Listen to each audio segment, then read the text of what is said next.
네, 우리가 어떤 한 사람을 볼 때 첫인상이 크게 좌우한다고 합니다. 딱 그 사람을 처음 본 지 3초에서 5초 정도면 벌써 저 사람이 어떤 사람이겠구나 하고 바로 판단이 되고 선입견을 딱 가져버리는 것입니다. 그리고 그 선입견이 쉽사리 변하지 않는다고 합니다. 때문에 사람들이 첫 만남을 무지 중요시합니다. 우리들 가운데에서도 어떤 한 사람에 대해 선입견을 가지고 있다가 그것이 깨지는 경험을 다들 해보셨을 것입니다. 저 사람 그렇게 안 봤는데 다시 봤어 하는 것입니다. 다시 봤어. 다시 보이네. 다시 보게 되네. 이런 말 많이 하시죠? 저도 이번에 어린이 제자학교를 하면서 우리 아이들을 다시 보고 있습니다. 마냥 철없는 장난꾸러기 어린아이인 줄 알았는데 나름 다른 사람을 배려할 줄 아는 모습도 있다는 것을 다시 보게 되고요. 의젓한 줄 알았는데 아니었구나. 역시 어린아이는 어린아이구나. 이렇게 다시 보게 되는 경우도 있습니다. 그런데 그것은 제가 이 교회에서 뿐만 아니라 이제 주일뿐만 아니라 평일에도 계속 아이들을 마주하면서 점점 그 아이들을 알아가기 시작하니까 보이게 된 것입니다. 우리 모습 속에서도 생각해보면 내가 다시 봤네 하는 그 다시 봤다고 하는 그 사람의 모습은 그 사람이 변한 것이 아니고 원래 그 사람은 그런 사람이었던 것입니다. 저 사람이 시크한 줄 알았더니 다정다감하네. 근데 사실은 원래 다정다감하던 사람이었던 것인데 내가 그걸 어떤 선입견 때문에 못 보고 있었던 것이죠. 내가 가지고 있던 선입견 때문에 보지 못했던 것들이 이제는 보이면서 내가 생각하고 지레 짐작한 것과는 또 다른 이런 모습이 있었구나. 이 사람은 이런 사람이구나. 이렇게 알아가게 되는 것입니다. 그렇다고 한다면 우리는 얼마나 이 다른 사람들에 대해서 선입견을 가지고 판단하고 또 오해하고 상대방을 깊이 알지 못했던 것일까요? 얼마나 다른 사람들과 깊은 관계를 갖지 못했으면 자꾸 다시 보게 되는 것일까요? 왜 바로 보지 못하는 것일까요? 혹시 우리 주님에 대해서도 우리가 바로 보지 못하고 잘못 생각하고 있던 것은 아니었을까요? 오늘 본문에서는 예수님을 바로 보고 있었던 한 사람이 등장합니다. 바로 로마의 백부장입니다. 이 백부장이 예수님을 어떻게 바로 보고 있었는지 그 믿음이 오늘 본문에서 드러납니다. 예수님이 많은 사람들을 만나시고 또 많은 사람들과 함께 하셨지만 특별히 어떤 한 사람의 믿음을 기이 여기시고 그 믿음을 칭찬한 사례는 많지 않았는데요. 그러나 오늘 말씀의 이 백부장은 예수님께서 친히 이스라엘 중에서도 이만한 믿음은 만나보지 못하였다고 특별히 칭찬해 주신 사람이었습니다.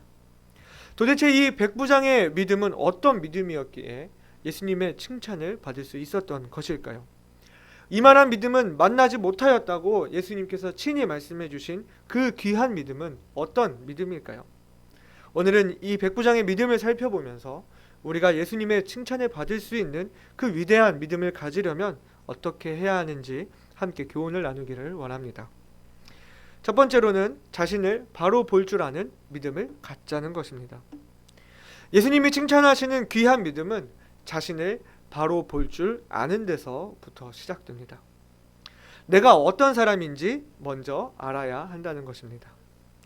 지난 시간에 저는 콩깍지에 대해서 이야기하면서 너무나 많은 경우에 우리가 스스로 콩깍지를 씌우고 우리 자신을 돌아보지 않느냐는 그런 질문을 했었습니다.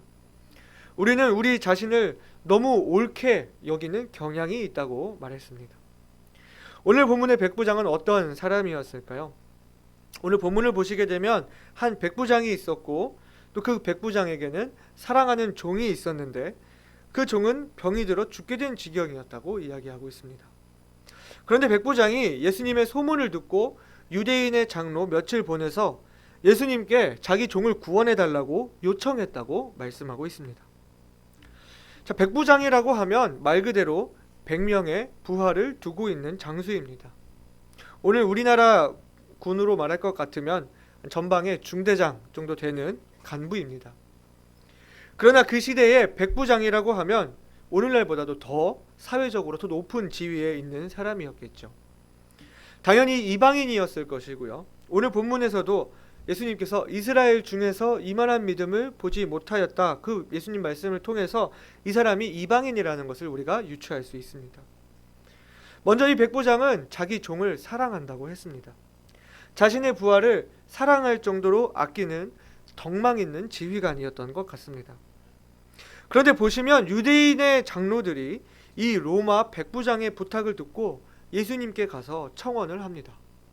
이게 무슨 말이냐 하면요, 이 백부장은 유대인들에게도 인정받는 사람이었다는 이야기입니다. 여러분, 유대인들이 이방인을 얼마나 꺼려 하시는지 다들 알고 계시죠? 유대인들은 이방인을 여기기를 지옥의 불쏘시개로 여겼다고 알고 있습니다. 더욱이 이스라엘이 로마의 지배를 받고 있는 이 시기에 유대인의 장로들이 로마 백부장의 부탁을 들어줬다 하는 것은 마치 우리나라 그 일제강점기 때에 우리나라 그 훈장 선생님 되는 그런 분들이 일본군 순사의 부탁을 들어주는 정도의 그런 이야기입니다. 이 백부장은 유대인의 장로들에게도 인정받는 사람이었던 것을 알 수 있습니다. 이 유대인의 장로들이 예수님께 와서 간절히 구하며 말하기를 이 일을 하시는 것이 이 사람에게는 합당하니이다, 이렇게 지금 이야기를 하고 있습니다. 그 근거가 무엇인고 하니 저가 우리 민족을 사랑하고 또한 우리를 위하여 회당을 지었나이다, 이렇게 말하고 있습니다. 여기서 이유가 나옵니다. 로마의 부하를 사랑할 줄 알고 식민지에서 그 식민지의 사람들을 헤아릴 줄 아는 사람, 유대인들의 장로들에게서도 존경을 받는 사람이기 때문에 예수님께서 그의 부탁을 들어주심이 합당하다, 이렇게 말하고 있습니다. 그 말을 들어서인지 아니면 다른 이유에서인지 여튼 예수님이 그 말을 들으시고 백부장에게 가십니다. 그런데요, 이 백부장이 어떻게 하냐면요, 6절을 보시게 되면 이 백부장이 다시 그 벗들을 예수님께로 보내어 대신 전하기를 주여 수고하지 마옵소서, 내 집에 들어오심을 나는 감당치 못하겠나이다. 7절에 그러므로 내가 주께 나아가기도 감당치 못할 줄을 알았나이다, 이렇게 말하는 것을 보게 됩니다. 유대인의 장로들이 이 이방인인 백부장을 예수님께 청원하면서 이 사람을 돕는 것이 합당하다, 이렇게 말하고 있는데 이 이방인의 백부장은 주님이 내 집에 들어오심도 내가 주께 나아가기도 저는 감당치 못하겠나이다, 이렇게 대답을 하는 것입니다. 영어 성경을 보게 되면 유대인의 장로들이 하는 말이 He was worthy, 저 사람은 자격이 됩니다, 그만한 도움을 받을 만합니다, 그만한 가치가 있습니다, 합당합니다, 이렇게 말하고 있는 반면에 이 백부장은 I am not worthy, 나는 자격이 되지 않습니다, 그만한 가치가 없습니다, 제가 감당치 못합니다, 이렇게 고백하고 있는 것입니다. 무슨 말입니까? 이 유대인의 장로들은 이 백부장의 공적을 근거로 이 사람의 행실을 보고 이 사람이 주님의 은총을 받기에 합당하다, 그만한 가치가 있다고 평가 내렸지만 이 백부장은 자신의 모습을 알았기 때문에 자신의 무가치함, 자신의 자격 없음, 자신의 합당치 못함을 보고 주님 앞에 겸손하게 저는 감당치 못하겠나이다 고백했다는 것입니다. 우리가 많은 경우에 다른 사람을 좋게 이야기할 때 이런 이야기들을 합니다. 참 이 사람은 법 없이도 살 사람이다, 이런 사람이 천국에 가야 한다, 하나님이 이런 사람을 축복해 주셔야 한다. 무엇으로요? 그 사람의 행실을 보고, 그 사람의 공적을 보고, 그 사람의 겉모습을 보고 그렇게 이야기합니다. 사람의 행위를 보고 하나님의 은총을 구하고자 한다는 것입니다. 안 그렇습니까? 은혜로 구원받는다, 믿음으로 구원받는다, 이렇게 말하면서도 믿음으로만이 아니라 행위를 추가하려고 하는, 이 행위를 빼지 못하는 그런 모습들이 있지는 않습니까? 우리가 겉모습으로 사람을 판단하고 겉으로 드러나는 무언가로 하나님께 나아가려고 하지는 않습니까? 로마서 10장 6절 7절에 어떻게 말씀하고 있습니까? 믿음으로 말미암는 이는 이같이 말하되 내 마음에 누가 하늘에 올라가겠느냐 하지 말라 하니 올라가겠느냐 함은 그리스도를 모셔 내리려는 것이요 혹 누가 음부에 내려가겠느냐 하지 말라 하니 내려가겠느냐 함은 그리스도를 죽은 자 가운데서 모셔 올리려는 것이라. 무슨 말입니까? 우리가 겉으로 사람을 보고 어떤 조건을 가지고 그 사람이 하나님의 은총을 받을 수 있겠느냐 없겠느냐 판단하지 말라는 이야기입니다. 이 백부장을 보십시오. 당시 로마의 백부장으로서 예수님을 나에게 데리고 오라, 얼마든지 명령을 내릴 수도 있는 그 지위를 가지고 있었을 거예요. 그가 유대인들에게 베푼 선의들, 자신이 받는 존경, 사회적인 위치, 그 모든 것이 자기 스스로도 얼마든지 합당하다고 생각하며 나를 좀 도와주시는 게 어떻겠소? 이렇게 말할 수도 있는 것입니다. 그러나 그의 고백은 I am not worthy. 저는 가치가 없습니다. 합당하지 못합니다. 저는 자격이 없습니다. 라는 고백이었습니다.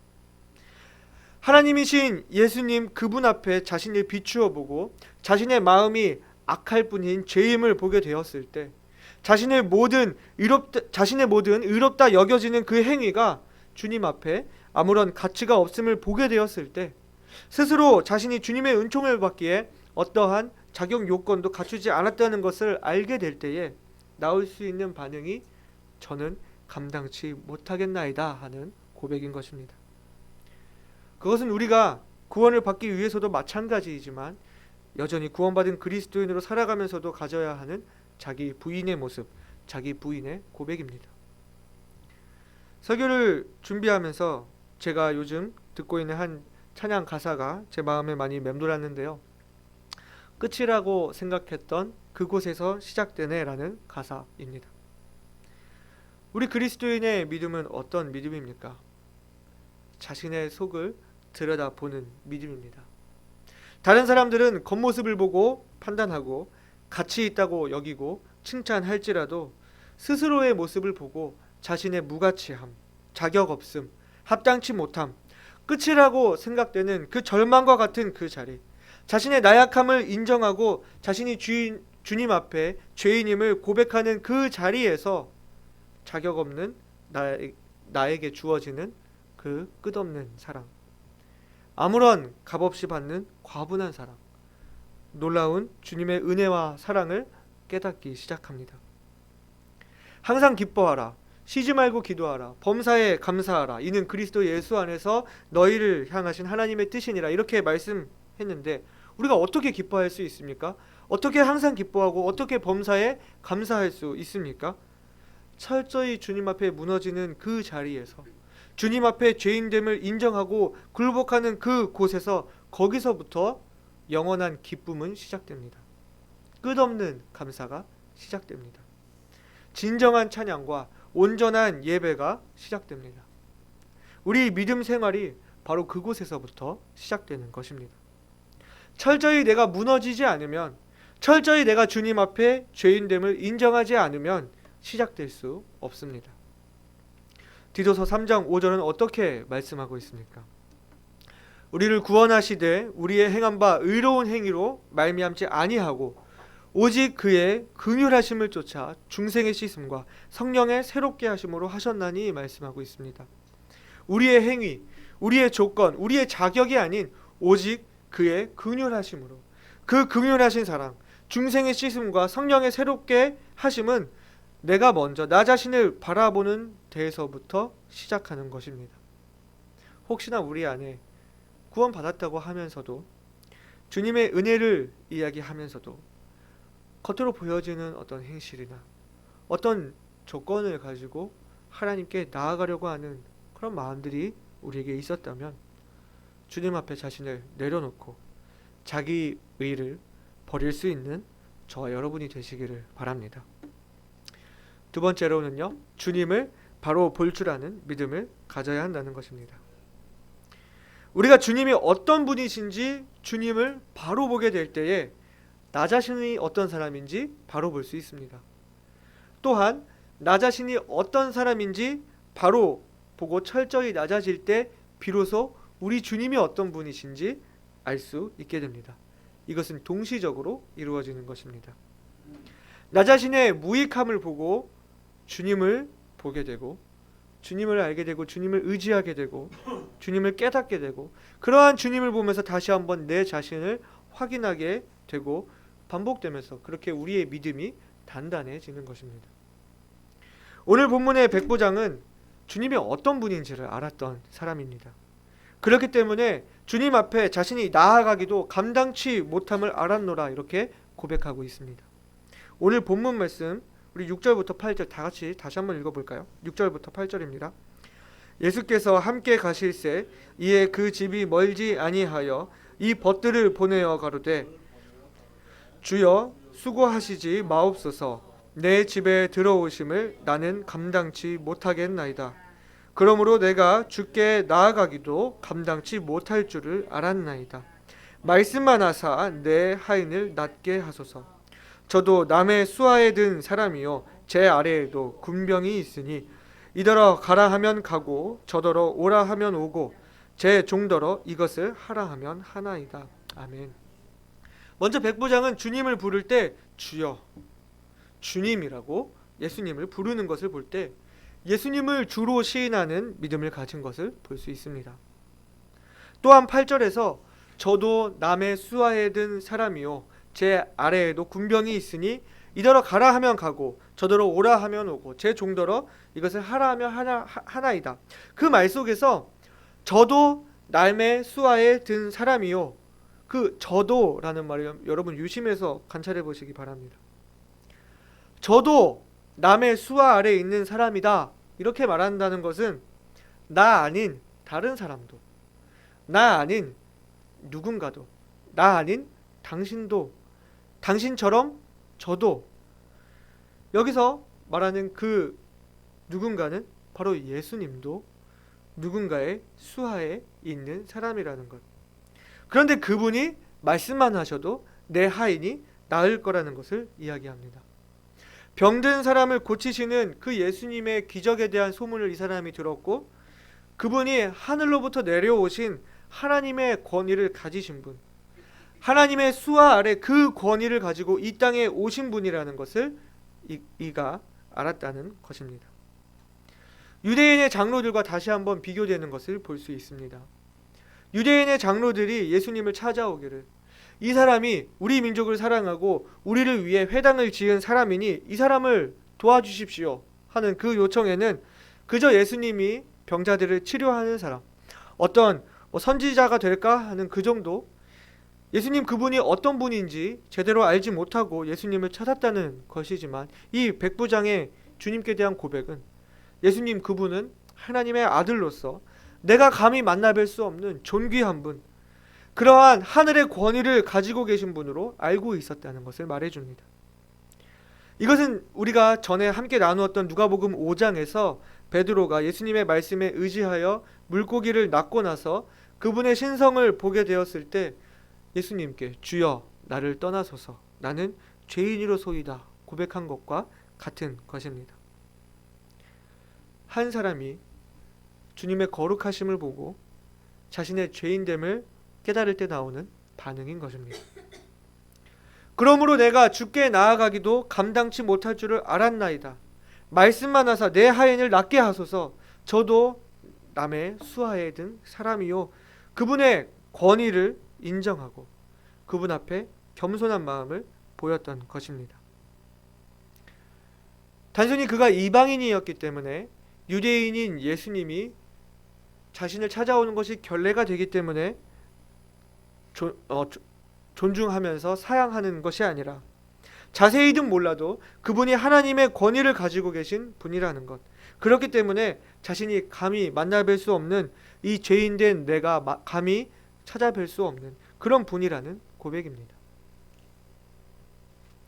세 번째로 말씀에 능력이 있음을 믿자는 것입니다. 세 번째로 우리가 가져야 할 믿음은 말씀에 능력이 있음을 믿는 믿음입니다. 백부장은 주님의 권위를 인정하고 자신을 주님 앞에 겸손히 내려놓았습니다. 그 주님의 권위를 인정했기 때문에 주님의 그 말씀에도 같은 권위가 있음을 인정했습니다. 주님 그 말씀에 능력이 있음을 믿었습니다. 그는 예수님께 말하기를 말씀만 하사 내 하인을 낫게 하소서라고 이야기합니다. 자신의 병이 아니라 내 하인의 병이었기 때문에 좀 간절함이 부족해서였을까요? 자신의 병이었다면, 내가 지금 그 병에 걸린 상황이라면 예수님 빨리 오십시오라고 했을까요? 아니요, 백부장은 분명히 그 자신의 종을 사랑했던 것을 알 수 있는데요. 오늘 본문에서 2절과 3절에 그 백부장의 종을 말할 때 하인, 노예, 종을 의미하는 헬라어 둘로스라는 단어를 사용해서 말하고 있습니다. 그러나 7절에서 백부장이 하는 말에서 내 하인을 낫게 하소서라고 할 때에 백부장이 말한 그 단어는 둘로스라는 단어가 아니고 파이스라는 단어인데요. 이 단어는 종, 하인이라는 의미도 있지만 아래에 있는 사람, 어린아이, 자녀라는 의미도 가지고 있는 단어입니다. 다른 사람들은 그 하인을 종이라고 여기고 둘로스라고 표현했지만 그 백부장은 자신의 종을 아들이라 여길 만큼 사랑하기에 그보다 완곡한 표현인 파이스를 사용하는 것을 볼 수 있습니다. 그러니까 단순히 종의 문제를 가볍게 여겼기 때문에 예수님이 오시는 것을 사양한 것이 아니라는 이야기입니다. 도리어 백부장은 주님의 말씀만으로 내 사랑하는 하인이 나음을 입을 것이라는 그 믿음을 드러내고 있는 것입니다. 그러면서 그는 특별한 그 자신의 신분인 군인의 신분을 이야기하면서 말씀만 하시면 된다는 그런 이야기를 하고 있습니다. 여러분은 이 말에 어떻게 공감하실지는 모르겠으나 저는 이 말에 조금 더 공감을 하는 것 같아요. 제가 군 생활을 할 때 인사과장으로 근무를 했었습니다. 다른 부서들도 마찬가지겠지만 인사과는 특히나 업무가 엄청나게 많습니다.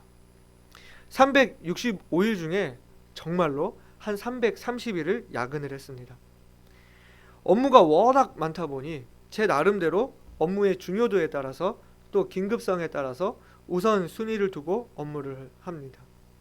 그렇게 업무를 하는데 누가 저에게 찾아옵니다. 그 사람은 타 부서의 행정병일 수도 있고 부사관일 수도 있고 아니면 제 후배일 수도 있습니다. 그리고 저에게 지금 빨리 어서 무엇을 해야 합니다. 이렇게 이야기를 하는 거예요. 그럼 제가 한창 업무 때문에 스트레스를 막 받아 있을 때는 지금 나 바쁜 거 보이지 않느냐고 약간 퉁명스럽게 말을 합니다. 그러면 행정병이든 후배든 저에게 하는 말이 대대장님 지시사항입니다. 이렇게 이야기를 하는 겁니다. 대대장님 지시사항입니다. 그 말 한마디면 모든 업무의 우선순위가 바뀝니다. 대대장님 지시사항이 무조건 우선순위가 되는 것입니다. 이것은 제가 마찬가지로 제 선배 간부들을 찾아갈 때도 마찬가지입니다. 중대장님 지금 이거 좀 해주십시오. 그리고 뒤에 붙입니다. 대대장님 지시사항입니다. 그 말 한마디면 다른 이유가 필요 없습니다. 대꾸도 필요 없습니다. 하는 이 한숨 정도, 그리고 바로 모든 업무의 순서는 뒤집어집니다. 실제로도 제가 모시던 그 대대장님이 되게 무서운 사람이었기 때문에 대대장님 지시사항을 대대장님께 직접 듣는 것보다 전에 듣고 할 때가 더 편할 때도 있었습니다. 분명히 직접 만나서 지시사항을 듣는 것이 의사소통은 더 잘 되었겠지만 그보다 이 유선상으로 듣는 것이 때로는 또 다른 사람에게 전해서 듣는 것이 제 마음이 더 편할 때가 있었습니다. 아마도 이 백부장의 그 심정이 바로 그런 심정이 아니었을까 좀 더 공감이 가는 것 같습니다. 상관의 명령에 복종하는 것, 상명, 하복이 바로 군인의 정신입니다. 대대장님 지시사항입니다 라는 그 한마디에 온 부대가 일사불란하게 움직이는 것이 바로 군대입니다. 백부장이 예수님을 자신에게 모시고 오라고 할 수도 있었습니다. 그리고 오늘 본문을 보면 예수님도 기꺼이 가려고 하셨어요. 아니면 예수님께 어떤 종이에다가 그렇게 하시겠다고 좀 서명이라도 해서 보내주십시오. 그렇게 해주시겠다는 어떤 증거를 보여주십시오. 이렇게 요구할 수도 있었습니다. 근데 오늘 본문에서 백부장이 예수님께 오지 않으셔도 됩니다.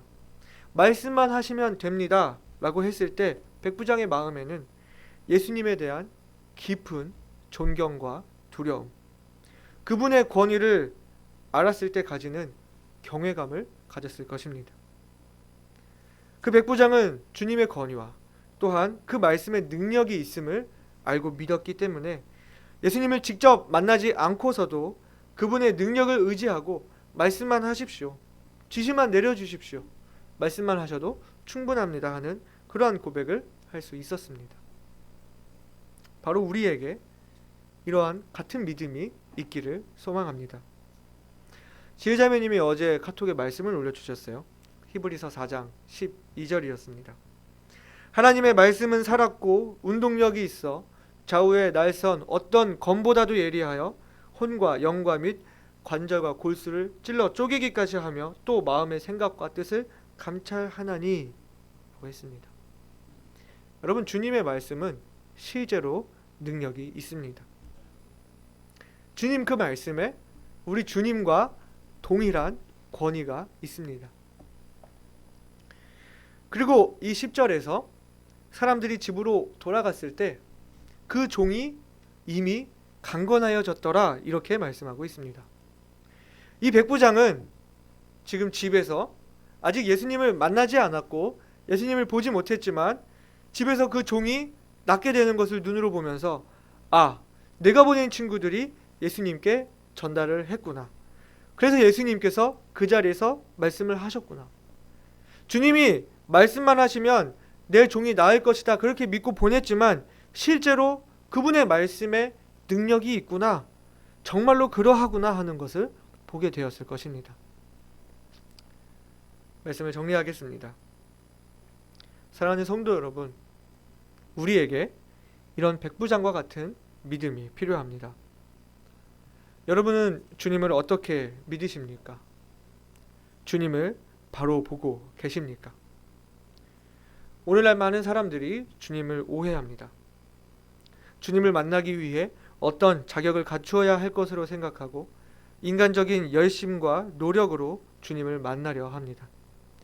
주님의 사랑을 받고자 가진 노력을 다하려 합니다. 그러나 주님을 만나는 것은 나의 노력과 열심이 아닌 내 자신의 한계를 인정하고 내가 할 수 있는 것이 아무것도 없음을 고백할 때 가능한 일입니다. 주님의 사랑은 내가 획득하는 것이 아니라 거저 주어지는 것입니다. 오늘 말씀에서 예수님이 왜 백부장에게 가셨을까요?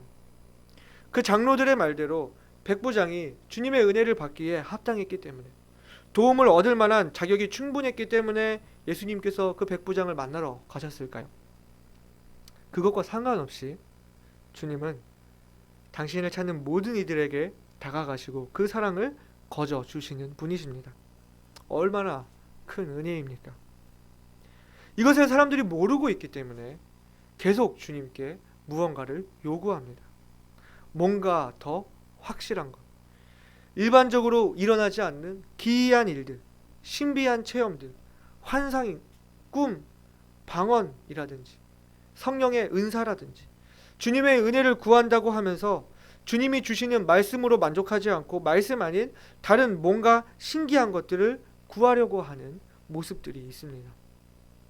그러나 가장 확실한 것은 우리 주님의 말씀입니다. 우리는 말씀이면 충분하다는 백부장과 같은 믿음을 가져야 하는 것입니다. 여러분, 예수 그리스도가 하나님의 아들이심을 믿으십니까? 그분이 인간으로 오신 하나님 그 자신이심을 믿으십니까? 말씀으로 세상을 창조하신 창조주이심을 믿으십니까? 실로 그분의 말씀에 능력이 있음을 믿으십니까? 주님, 제게 말씀해 주시옵소서. 주님 말씀이면 그것으로 충분합니다. 다른 것을 구하지 않겠습니다. 주님의 말씀을 사모하고 그 말씀에서 주시는 주님의 음성을 듣기를 원합니다. 제게 말씀해 주시옵소서. 이렇게 고백할 수 있는 저와 여러분이 되시기를 바랍니다.